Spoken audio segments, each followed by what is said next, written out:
बाल्यावस्था से स्वामी विवेकानंद को अध्यात्म के प्रति गहन रुचि थी। उनका जन्म पश्चिम बंगाल में कायस्थ परिवार में हुआ था।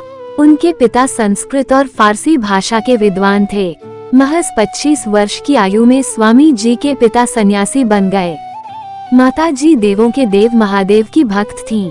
हर समय शिव भक्ति में लीन रहती थीं।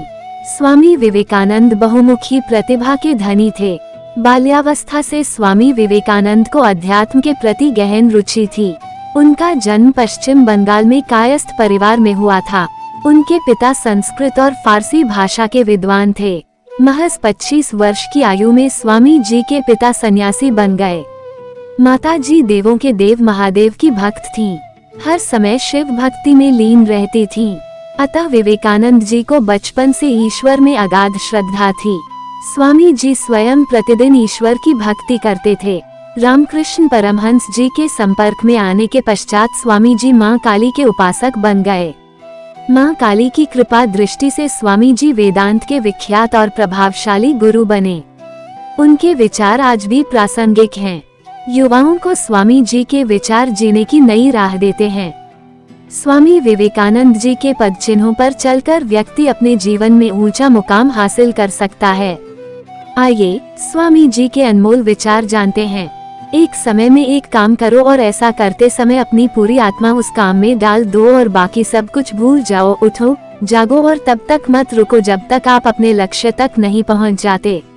इस मंत्र के जरिए स्वामी विवेकानंद ने लोगों को तब तक बिना रुके मेहनत करने के लिए प्रेरित किया है जब तक आप अपने जीवन के लक्ष्य को प्राप्त नहीं कर लेते। स्वामी विवेकानंद ने युवाओं का सही मार्गदर्शन करने के लिए उन्हें सफलता के कुछ मूल मंत्र दिए हैं, जिन्हें युवा आज भी अपने जीवन में उतारकर सफलता का रास्ता चुन सकते हैं।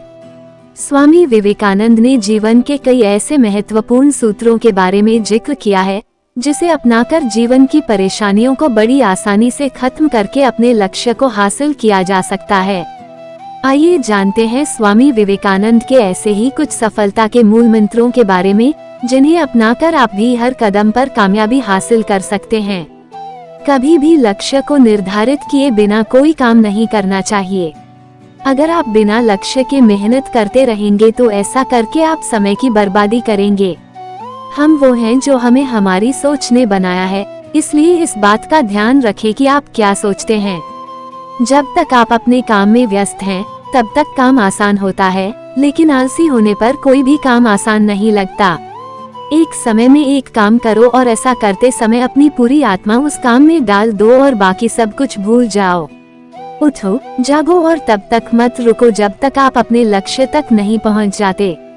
इस मंत्र के जरिए स्वामी विवेकानंद ने लोगों को तब तक बिना रुके मेहनत करने के लिए प्रेरित किया है जब तक आप अपने जीवन के लक्ष्य को प्राप्त नहीं कर लेते।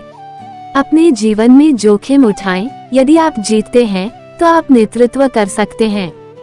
यदि आप हार जाते हैं तो आप मार्गदर्शन कर सकते हैं। सबसे बड़ा धर्म अपने स्वभाव के प्रति सच्चा होना है।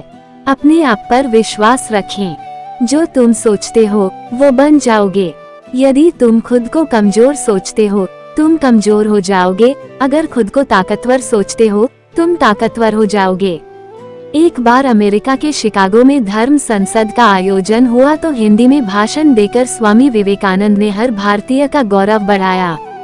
उनके विचारों को सफलता के मूल मंत्र के रूप में जीवन में आत्मसात किया जा सकता है। प्रतिवर्ष 12 जनवरी को आध्यात्मिक गुरु स्वामी विवेकानंद की जयंती मनाई जाती है। स्वामी विवेकानंद युवाओं के लिए प्रेरणा स्रोत है। उनके बताए विचारों को अपनाकर जीवन को सरल और सफल बनाने में मदद मिल सकती है। इसी कारण विवेकानंद जी की जयंती को युवा दिवस के रूप में मनाया जाता है।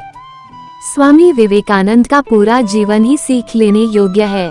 25 वर्ष की आयु में सांसारिक मोह माया त्याग कर वह सन्यासी बन गए। गुरु रामकृष्ण परमहंस को समर्पित रामकृष्ण मिशन की स्थापना की। एक बार अमेरिका के शिकागो में धर्म संसद का आयोजन हुआ तो हिंदी में भाषण देकर स्वामी विवेकानंद ने हर भारतीय का गौरव बढ़ाया। उनके विचारों को सफलता के मूल मंत्र के रूप में जीवन में आत्मसात किया जा सकता है। जैसा तुम सोचते हो वैसे ही बन जाओगे। खुद को निर्बल मानोगे तो निर्बल और सबल मानोगे तो सबल ही बन जाओगे। किसी दिन जब आपके सामने कोई समस्या न आए तो आप सुनिश्चित हो सकते हैं कि आप गलत मार्ग पर चल रहे हैं। जो कुछ भी तुम्हें कमजोर बनाता है, शारीरिक, बौद्धिक या मानसिक, उसे जहर की तरह त्याग दो। जब तक जीना तब तक सीखना। अनुभव ही जगत में सर्वश्रेष्ठ शिक्षक है। ये कभी मत कहो कि मैं नहीं कर सकता, क्योंकि आप अनंत हैं। जितना बड़ा संघर्ष होगा, जीत उतनी ही शानदार होगी। उठो, जागो और तब तक न रुको जब तक तुम अपना लक्ष्य प्राप्त नहीं कर लेते। संगति आपको ऊंचा उठा भी सकती है और यह आपकी ऊंचाई से गिरा भी सकती है। उठो, जागो और तब तक मत रुको जब तक लक्ष्य की प्राप्ति ना हो जाए। तुम्हें कोई पढ़ा नहीं सकता, कोई आध्यात्मिक नहीं बना सकता। सब कुछ खोने से ज्यादा बुरा उस उम्मीद को खो देना जिसके भरोसे हम सब कुछ वापस पा सकते हैं।